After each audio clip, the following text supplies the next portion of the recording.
नमस्कार विद्यार्थी मित्रों, जय राजा। आज हम कक्षा 9 में हिंदी विषय में एक महान योद्धा के बारे में समझ प्रदान करेंगे। विद्यार्थी मित्रों, हम सब जानते हैं कि हमारे हिंदू धर्म में एक रामायण और एक महाभारत, दो महान जो एक घटनाएं बन चुकी है और वो महान चरित्र गाथा है रामायण और महाभारत। वैसे महाभारत में पांडव और कौरवों की बात को बताया गया है। तो पांडव और कौरव, 5 पांडव थे, 100 कौरव थे। उसमें भी एक व्यक्ति ऐसा था जो था पांडव लेकिन वो था कौरव के पक्ष में। तो वैसे महान कर्मवीर, दानवीर, वैसे कर्ण की बात यहाँ पर की गई है। तो वो कर्ण के बारे में हम यहाँ माहिती करेंगे और समझ प्रदान करेंगे। तो वैसा एक काव्य है जिसको लिखा है रामधरी दिनकर जी ने और कर्ण के जीवन के बारे में बताया गया है। कर्ण का जीवन दर्शन।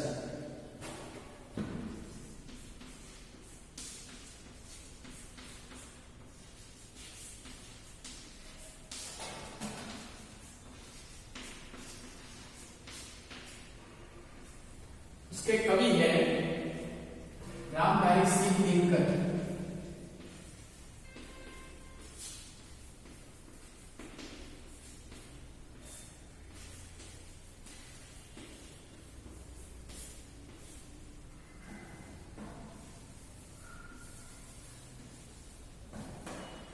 विद्यार्थी मित्रों, हम कर्ण की बात करें तो कर्ण एक महान व्यक्ति थे, महान योद्धा थे, जो माता कुंता, जिसको कुंती माता बोलते हैं हम, जो पांडवों के माता थे, उनके पुत्र थे और सबसे ज्येष्ठ पुत्र थे, यानी सबसे बड़े पुत्र थे। लेकिन वो पांडु राजा के पुत्र नहीं थे, इसीलिए वो कौरवों के पक्ष में गए थे। और उसी घटना को, कर्ण को याद करते हुए केशव यानी श्री कृष्ण भगवान और पांडव सब साथ मिलकर कर्ण को बोलते हैं कि आप हमारे पक्ष में आ जाइए और कौरवों के साथ आप महाभारत की लड़ाई में उठे।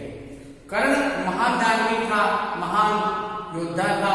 इसको पता था कि मैं आजीवन कौरवों के पक्ष में रहा हूं, अब मुझे पांडवों के पक्ष में रहकर मेरे भ्राता यानी मेरे भाइयों के साथ युद्ध करना मुझे पसंद नहीं है। उसी बात को, इस महाभारत की घटना को यहाँ कर्ण का जीवन दर्शन के बारे में बताते हुए हमें समझा गया है। तो उस काव्य का हम यहाँ पर पठन करेंगे और उस काव्य को यहाँ पर हम समझने का प्रयत्न करेंगे। वैभव विलास की चाह नहीं, अपनी कोई परवाह नहीं। वैभव यानी धन दौलत की मुझे कोई चाह नहीं, चाह यानी मुझे कोई इच्छा नहीं है। मुझे कोई विलास यानी जो वैभव, विलास, पैसे, धन दौलत की जो भावना है वो मेरे अंदर नहीं है। मुझे कोई परवाह नहीं है। बस यही चाहता हूं केवल दान की देव सरिता ने, और मैं बस केवल दान देना चाहता हूं। नदियों जैसे नदी जल देती है, सबसे बहा जाती है, इस तरह मैं दान, निर्मल दान देने को चाहता हूं। तो अपरिचित शब्द है इधर।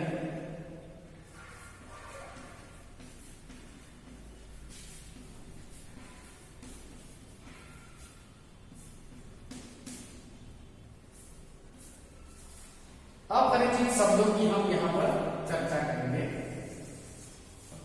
एक है वैभव।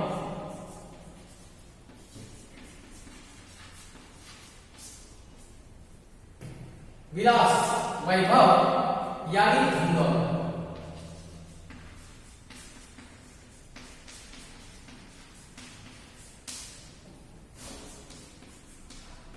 विलास यानी सुख भोग।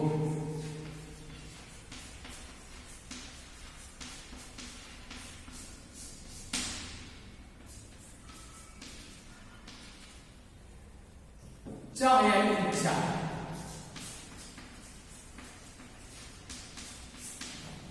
तो कर्ण कहते हैं मुझे कोई पैसों की कोई इच्छा नहीं, वैभव की कोई इच्छा नहीं, धन दौलत की कोई इच्छा नहीं। बस यही चाहता हूं केवल दान की देव सरिता निर्मल, देव सरिता निर्मल यानी मैं जो दान की ही सबको चाहना देता हूँ कि दान करो, और यहाँ पर आए हैं हम जीवन में तो कुछ लेने का नहीं है, हमें यहाँ खाली हाथ आए हैं, हमें खाली हाथ जाना है। तो वैसी सरिता, सरिता यानी नदी,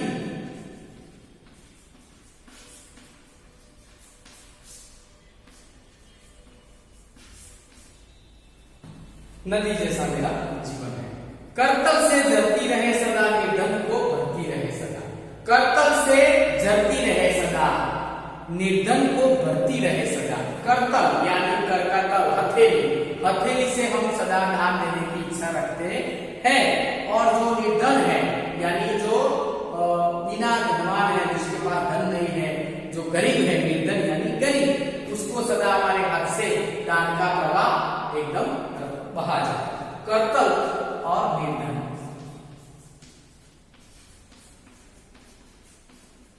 करतल यानी हथेली,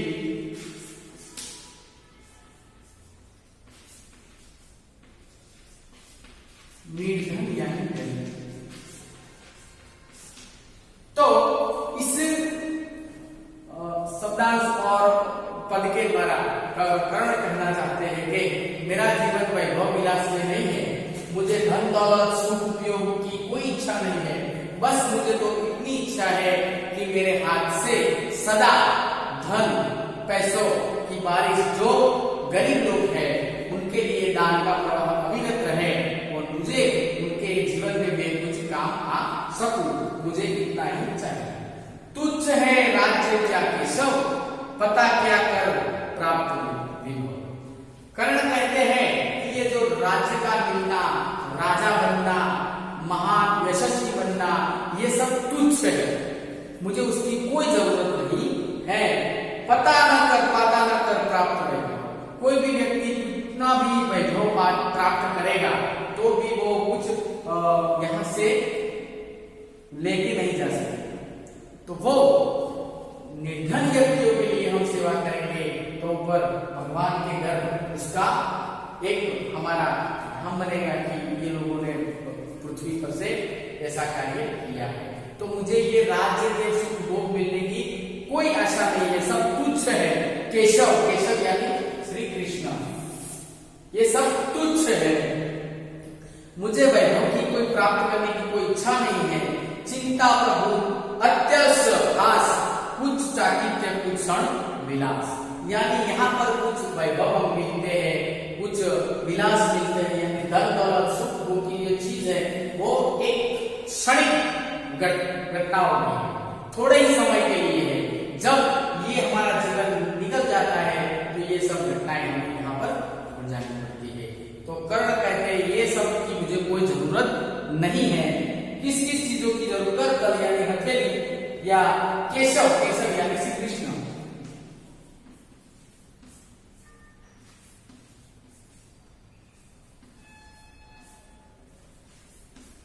श्री कृष्ण।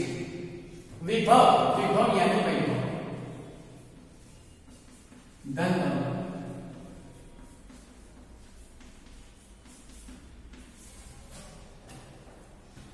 पर वही भी यही गवाना है, कुछ साथ नहीं ले जाना है। कर्ण कहते हैं कि यहाँ धन वैभव ये सुख के प्रलोभन है, सब यहाँ ही घुमाना है। जब हम मर जाते हैं तो वहां से यहाँ से वहां कुछ लेके जाना नहीं है। हम जो यहाँ पर दया करेंगे, जो भी दान करेंगे वो हमारे लिए साथ आएगा।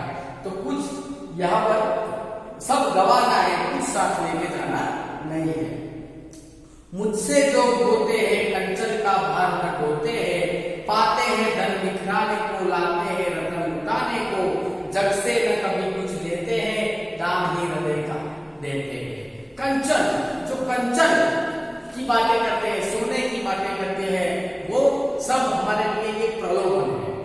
मुझसे जो मनुष्य होते हैं कंचन का भार न ढोते हैं, यहाँ पर जो मेरे जैसे मनुष्य है उनको सोने की कोई इच्छा नहीं है, यानी स्वर्ण की कोई इच्छा नहीं। सोना, स्वर्ण यानी सोना,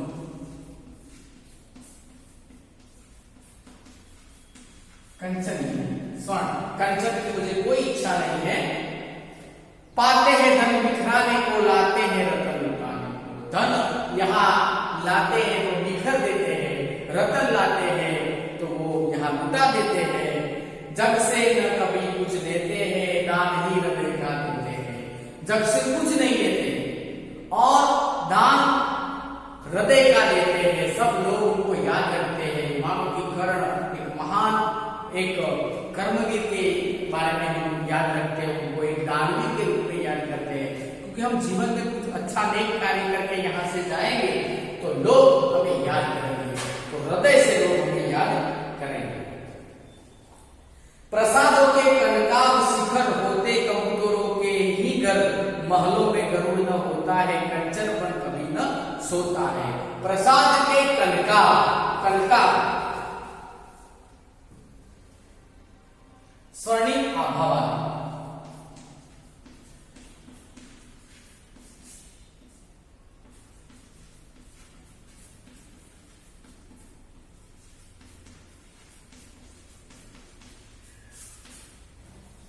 तो कवि कहते हैं, रामहरि सिंह दिनकर जी कहते हैं कि यहाँ पर कबूतर का उदाहरण दिया गया है कि कबूतर यहाँ पर दाने चुनते हैं, और हम दाने की कोई बात करते हैं तो तुरंत ही हमारे मुंह से कबूतर की बात याद आती है। प्रसादों के कनकाब शिखर होते कबूतर के ही घर, कबूतर ही शिखरों में रहते हैं। आप देखना जहां पर भी आज जाए तो कबूतर शिखर में रहते हैं, पंखी घर में भी कबूतर आते हैं और अच्छे दाने वो चुनते हैं। महलों में गरुड़ न होता है, कंचन पर कभी न सोता है। और जो गरुड़ है वो महान पक्षी कहलाता है, लेकिन कभी वो महल में सोता नहीं, कभी वो कंचन के साथ रहता नहीं। तो बसता महल कहीं पहाड़ों में, बसता महल कहीं पहाड़ों में, पहाड़ यानी पर्वत।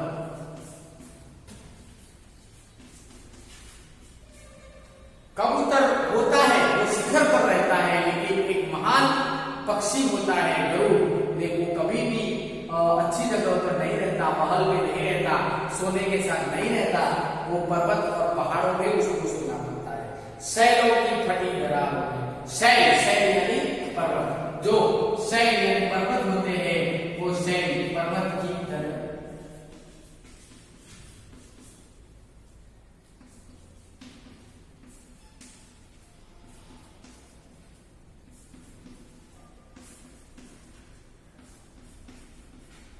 पर्वत की दरारों में ही उसे रहना पड़ता है। होकर समृद्धि सुख के अधीन मानव होता निस्तप से, सत्ता किरीट मणिमय आसन करते मनुष्य का तेज। जो भी मनुष्य होता है वो सत्ता का लालसी होता है, वैभव का लालसी होता है। जो सोने का लालची होता है वो व्यक्ति का यहाँ पर कुछ नहीं है। होकर समृद्धि सुख के अधीन मानव होता निस्तप से, तप से यानी निर्बल।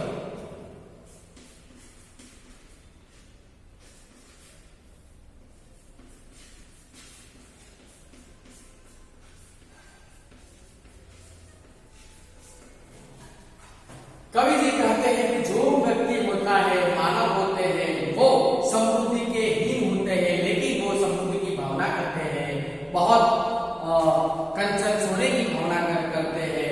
सत्ता किरीट मणिमय आसन करते मनुष्य का तेज बना।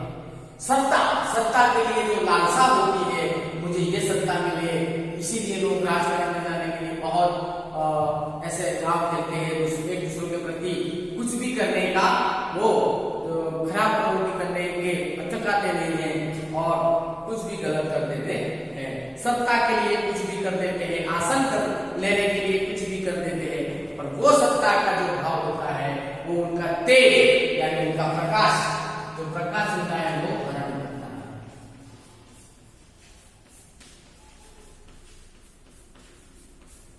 प्रकाश को वो हीन लेते हैं।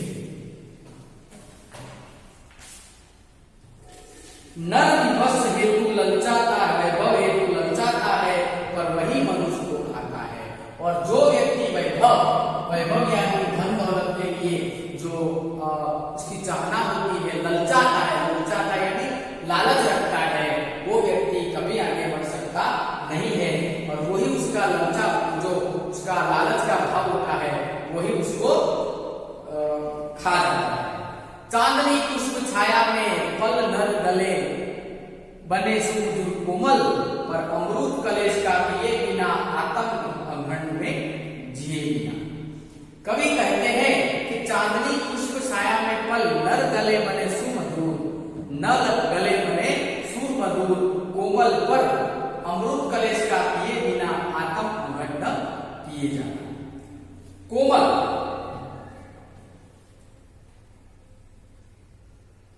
मृदुल,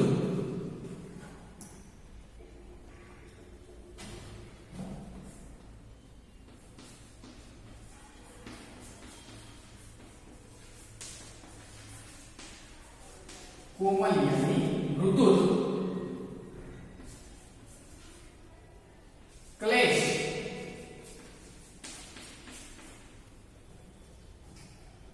यानी दुख, संकट, आतप,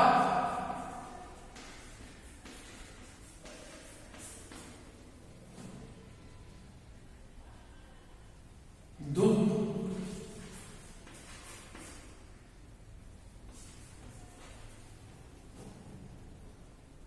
अंधड़,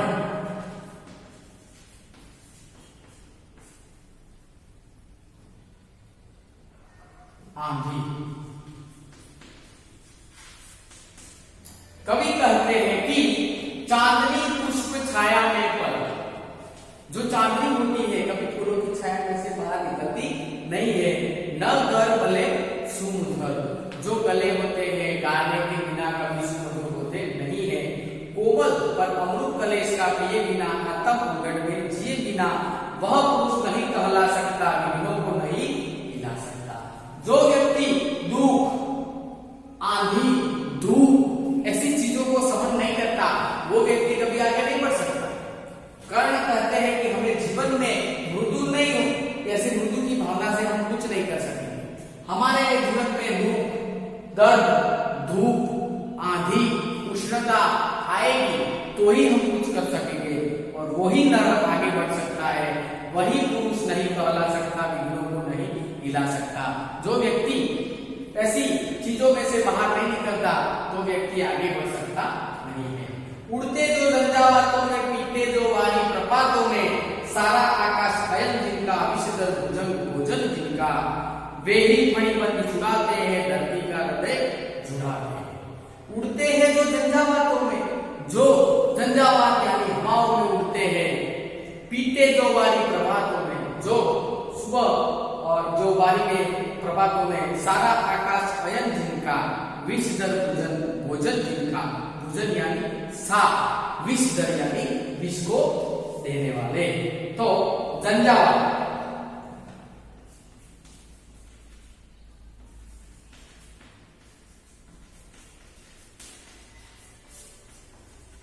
आंधी,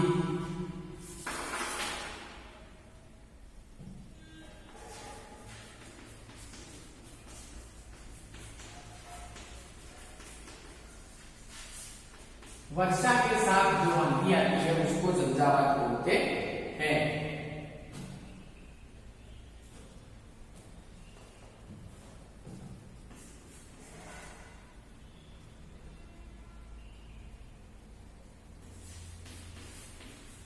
वारी यानी जल,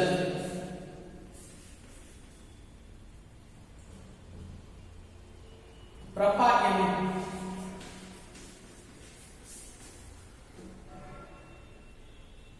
पहाड़ का खड़ा किनारा,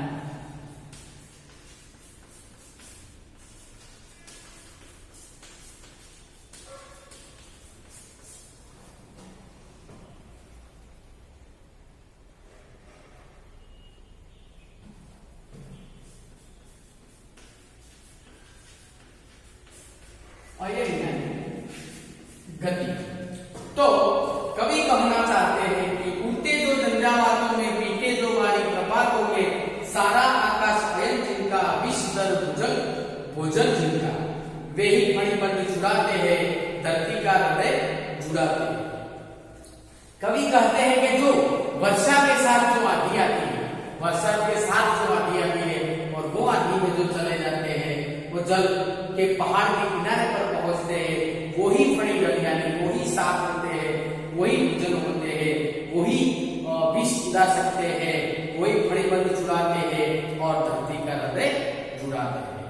मैं गरुड़ कृष्ण, मैं पक्षीराज, सिर पर न चाहिए मुझे ताज। कृष्ण को ये कर्ण कहते हैं कि मैं गरुड़ नाम के पक्षी के द्वारा कहता हूं कि हे कृष्ण, हे पक्षीराज, सिर पर नहीं, सिर पर यानी मुझे मेरे सर पर कोई ताज न चाहिए, मुझे कोई बड़ा ऐसा मेरा कुछ नाम चाहिए। दुर्योधन पर है विपद घोर, दुर्योधन यानी हमारा कौरव का बड़ा भाई दुर्योधन पर बहुत बड़ा विपद यानी आपत्ति है।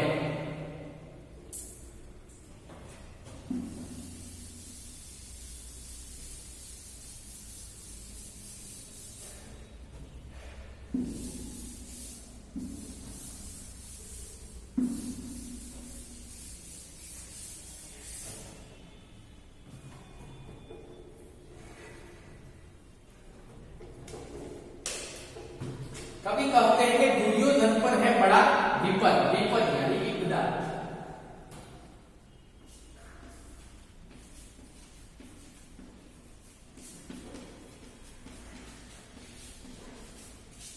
कर्ण कहते हैं कि मेरा जो बड़ा भाई है कौरव पक्ष में, वो उसके ऊपर बहुत बड़ी विपद आई है। दुर्योधन पर है विपद घोर, घोर यानी भयंकर।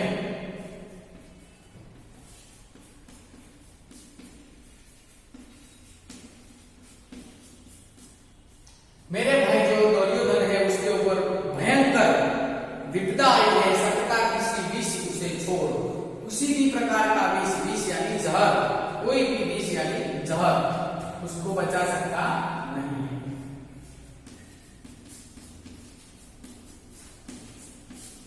विष यानी जहर। रणक्षेत्र पाटना है मुझको, वही पास काटना है मुझको।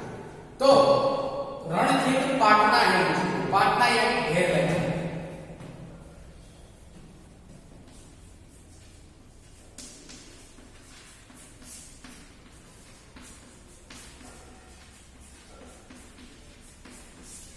पाटना यानी ढेर लगाना, वही पास यानी सांप का बंधन।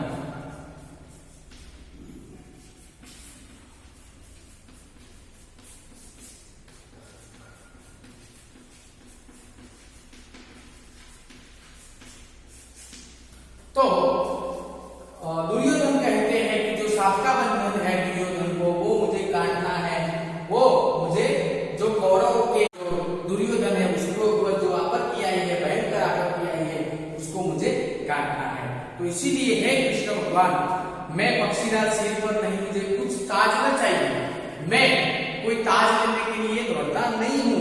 दुर्योधन पर है विपद घोर सदा, सकता न किसी विष पीछे छोड़, किसी भी प्रकार का विष उसको छोड़ नहीं सकेगा। रण खेत काटना है मुझको, यानी मुझे ढेर लगाना है, आई पास काटना है मुझको, सांप का बंधन है वो मुझे काटना है। तो इसके द्वारा, इस काव्य के द्वारा, कर्ण के द्वारा रामधारी सिंह दिनकर जी ने कृष्ण पांडव जब ये कर्ण को बताते हैं कि आप हमारे साथ आ जाइए युद्ध में और आप कौरवों का हमारे साथ मिलकर नाश करने के लिए तैयार हो जाइए, लेकिन कर्ण बोलता है कि नहीं, मैं इतने साल तक कौरवों के पक्ष में रहा हूं और फिर एकाएक अचानक मैं कौरवों के साथ युद्ध नहीं कर सकता, क्योंकि वो मेरे भाई है, मेरे भाई समान है, उनके साथ मैं कुछ ऐसा बुरा भला वर्तन नहीं करूंगा। दुर्योधन मेरा बड़ा भाई जैसा है, उसके साथ में ऐसा गलत वर्तन नहीं करूंगा। इसीलिए वो कहना चाहते हैं कि मुझे कोई राजपाट, धन दौलत, इस काव्य में बस एक ही भावना के बारे में बताया कि वैभव विलास धन दौलत के बारे में आगे बढ़ना नहीं है, बस मुझे दान देना है और लोगों के द्वारा सभी के हृदय में मुझे मेरा एक नाम मिटाना है। इस काव्य के द्वारा इतनी बात तो बताई गई है कि हमें कभी भी ऐसे वैभव धन दौलत के बारे में नहीं सोचना चाहिए, एक अच्छी तरह से जिंदगी जीनी चाहिए और दान किसी निर्धन है जिसके द्वारा हमें कुछ अच्छा कार्य हो सके, उसके लिए हम उसके कार्य में आगे बढ़ सके और उसके लिए कुछ कर सकते हैं, वैसी बात को समझाने का प्रयत्न किया है। इसीलिए वो कंचन, स्वर्ण, सोना, ऐसे मॉल, महल, कंचन, ये कुछ भी मुझे न चाहिए। बस कर्ण मानते हैं कि मुझे तो केवल ऐसी भावना दो कि मैं दूसरे पर दया कर सकूं, दूसरे को दान दे सकूं, और कोई निर्धन है जिसके पास पैसे नहीं है, जिसके पास खाना नहीं है, उसको मैं मदद कर सकूं और उसके दिल में, उसके हृदय में मेरा भावना जागे। कर्ण का एक नाम है। इसीलिए वो कबूतर और गरुड़ का उदाहरण देते हैं कि कबूतर और गरुड़, गरुड़ एक महान पक्षी है, पक्षीराज कहलाता है, लेकिन वो पहाड़ों में सोता है, और एक कबूतर एक सामान्य पक्षी होता है, लेकिन वो सड़कों चुनता है, वो समुद्र में आता है। सब कबूतर का नाम सबसे ज्यादा पहले लेते हैं क्योंकि वो एक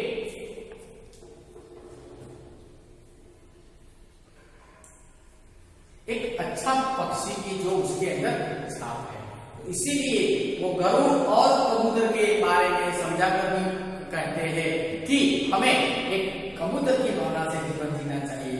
गरुड़ होता है महान, उसका नाम महान है, लेकिन गरुड़ को कभी हमने महलों में सोने के साथ बैठे हुए कभी देखा नहीं है। वो पहाड़ों में ही रहता है, वो पहाड़ों की टूटी फूटी जो शिलाएं होती है वहां पर है। इसीलिए चांदनी पुष्प छाया में ऐसे जब जो विष होता है वो विष उगलने की बात करते हैं कि हमें बस एक ही भावना रखनी है कि हम दूसरों के काम आ सके। और इसीलिए पक्षीराज गरुड़ के द्वारा कवि नीलकंठ जी ने कहा है कि हे कृष्ण, मैं, मेरा भाई है जो दुर्योधन, उसके ऊपर जो आपत्ति आई है, जो भयंकर आपत्ति आई है, उसको मैं ढेर लगाना चाहता हूँ, वो से मेरे भाई कर्ण को दूर हटाना चाहता हूँ, और वो अच्छी तरह से जीवन जी सके और अपने जीवन में उसको कुछ बाधा न आए। इसीलिए वो हर घड़ी अपने भाई के बारे में सोचता है। और इसीलिए कहते हैं कि जो व्यक्ति, एक भाव में कहा गया है कि जो व्यक्ति कलेश, धूप, आंधी, तूफान, वर्षा के साथ जो झंझावात में नहीं खेलता, जो व्यक्ति दुख, दर्द, कष्टों को सहन नहीं करता, वो महान कभी नहीं बन सकता। तो हमें ये सहन करना है और ये सहन करके महान बनना है। जो व्यक्ति इन सब चीजों यानी कलेश, दुख, आतंक, धूप, आंधी, सब झंझावात को सहन करता है, वो व्यक्ति कभी भी पीछे वो देख नहीं सकता। उसके सामने कितनी भी गंभीर या विराट परिस्थिति आ जाए तो भी वो व्यक्ति पीछे हट नहीं सकता। तो उसके बारे में कवि जी ने कहा है कि कबूतर, गरुड़ का उदाहरण दिया है, ये कलेश, दुख, ये सांप का भी उदाहरण दिया है, और इस वैभव विलास का भी उदाहरण दिया है। और उसके द्वारा कवि ने कहा है कि जो कर्ण है उसको ऐसे महान वैभव, ऐसे आलीशान बंगले और ऐसे कंचन, सोने, ऐसी कोई चीज की कोई जरूरत नहीं है। बस उसको तो दूसरे के लिए एक दया करनी है, निर्धन को धन देना है और सबके हृदय में अपना नाम कमाना है। तो इस घटना को कवि नामधारी श्री नीलकंठ जी ने जो कर्ण के द्वारा, कर्ण के जो भाव है, मनुष्य कैसे बनना है, कैसे जीवन जीना है, कैसे भाव करके, कैसे कार्य करके इस पृथ्वी पर हमें आगे बढ़ना है और सबके हृदय में हमारा नाम रखना है। इसीलिए सब कौरव पांडवों से भी ज्यादा महादानवीर कर्ण को सबसे ज्यादा पहले सब जानते हैं, क्योंकि उन्होंने कुछ किया है। तो हमें भी ऐसे कार्य करने हैं और जीवन में आगे बढ़ना है। तो कर्ण का जीवन दर्शन के बारे में जो ये भाव बताया है, ये पंक्तियां बताई है कविवर जी ने, और उसको हमें याद रखना है और इस पंक्तियों के बारे में ये काव्य को समझने का प्रयत्न करना है। तो विद्यार्थी मित्रों, मैंने आपको जो ये काव्य के भाव के पंक्तियों के बारे में समझाया, मुझे आशा है कि आप सबको ये पता चला होगा। आपको फिर से एक बार काव्य का पठन करना है, उसके शब्दार्थ, उसके समानार्थी, विलोम, ये शब्द को पढ़कर, उसको सुनकर, उसको हमारे जीवन को भी ऐसे महान बनाने का प्रयत्न करना है। और कर्ण के जीवन के बारे में, इस पंक्ति के बारे में हम सुन सकते हैं, समझ सकेंगे। इसी तरह हम इस कर्ण के जीवन को समझने का प्रयत्न करें और हम भी कुछ महान करने का प्रयत्न करें। जय राजा।